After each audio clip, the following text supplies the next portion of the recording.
Okay, I took my hair down, but it is not making me look less tired. Anyway, today I'm making a sandwich bread.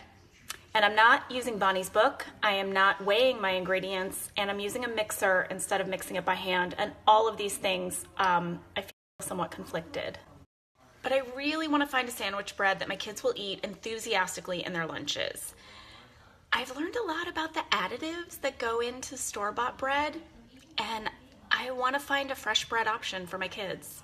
Also, it means I get to make more bread. So here we go. Okay, I just measured my ingredients with measuring cups, which was fine. I did it. And then I sprinkled the yeast on top of the flour. But now it wants me to put salt in there.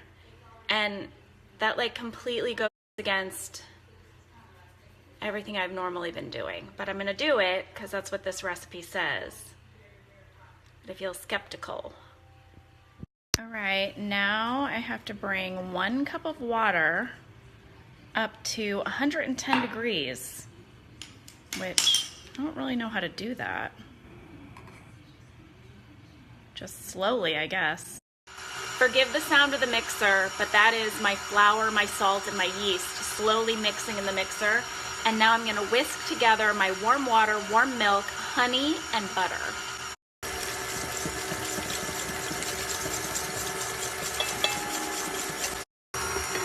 Okay, I'm adding that mixture in here. And come on, you have to admit, this is a lot less fun than mixing with your hands. Now this is gonna go on for 10 minutes. It's kneading the dough for me. Look at this insanity.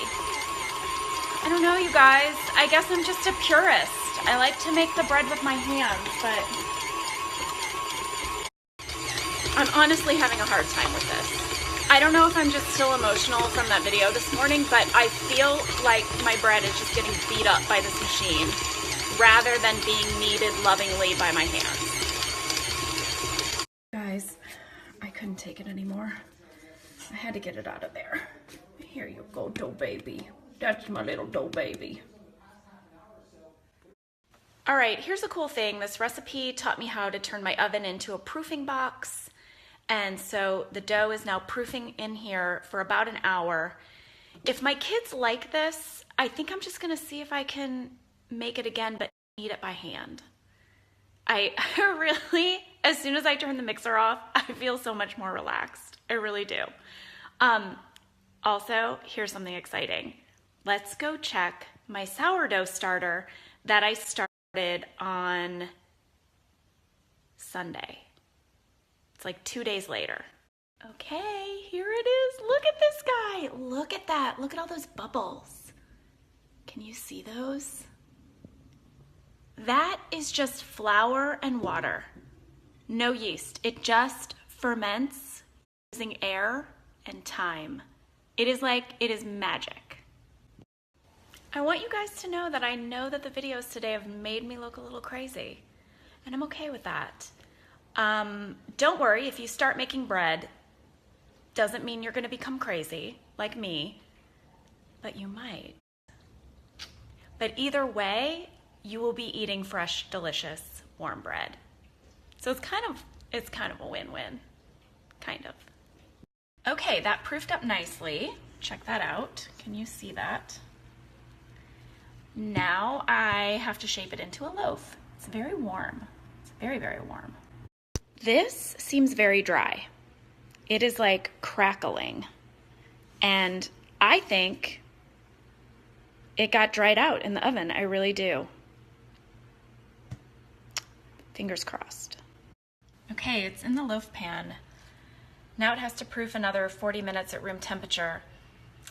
I feel like so much about this recipe is meant to make everything faster. But if I wanted fast bread, I would just buy it.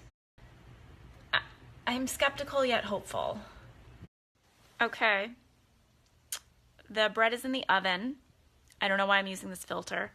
I've taken a shower and now I'm sewing this stuffed animal for my son while we wait for this very dry dough to become bread.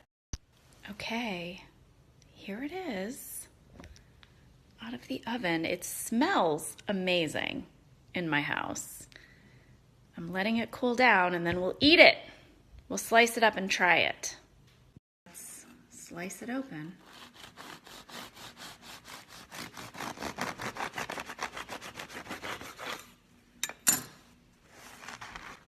My son walked in the door immediately after I sliced that bread. I handed him a piece. He took a bite and he said, no. And you know what? It has this weird aftertaste. It has like a baking soda taste, but there's no baking soda in it. It tastes like it has like chemicals or something in it. What could that be? I don't know, but this is a no. This will not be going in my kids' lunches because my son didn't like it and my daughter refused to eat it. So back to the drawing board, I guess. I'm worried I'm crazy because I'm considering making another loaf of bread. A different recipe, but another loaf. You see, my goal today was to make a loaf of sandwich bread, and I have not achieved my goal. And I'm the kind of person who is like, well, we didn't achieve that goal. Let's get started. Let's get started on the next one. My God, am I gonna bake another loaf? It's 4 o'clock.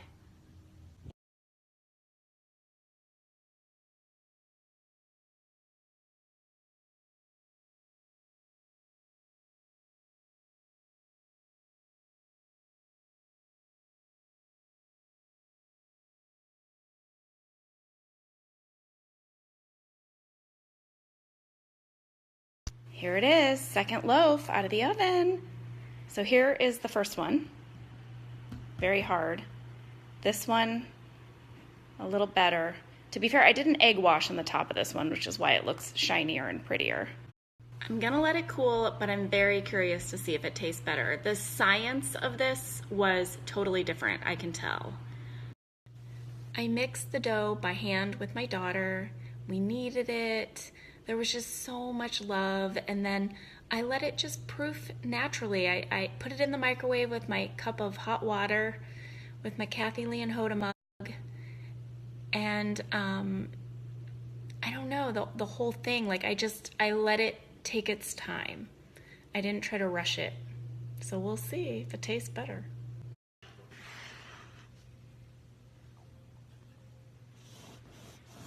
Oh, it's already just so much moister and softer. No aftertaste. Same recipe, different technique. I think the other dough got too dry, it got overproofed. Wow, the science was different in the breads, same ingredients. And you know what? If it hadn't been for Bonnie's book and everything I've learned from baking with that book, I would have thought either the recipe was bad or I was bad at baking bread. Wow. Wow. But I knew that the dough wasn't quite right. I knew something was off. I also just knew I wanted to knead it by hand. It's 9:30. I need to go to bed.